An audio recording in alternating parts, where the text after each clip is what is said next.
La segunda evidencia es de un grupo de amigos que se encontraban alrededor de una fogata en un campamento. Se desconoce la ubicación del lugar, pero lo que ocurre en la grabación es realmente sorprendente.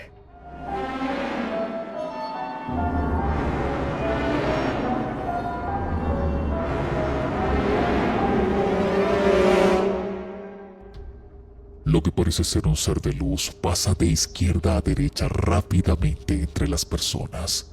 Los que estaban presentes no se percataron. Esto solo fue captado por el lente de la cámara. Algunos que han podido ver el video han comentado que se les hace gracioso la figura de esta entidad, que les recuerda mucho a E.T. e incluso que podría tratarse de un ser de luz o algún extraterrestre. Otros escépticos buscan darle alguna explicación más lógica y racional,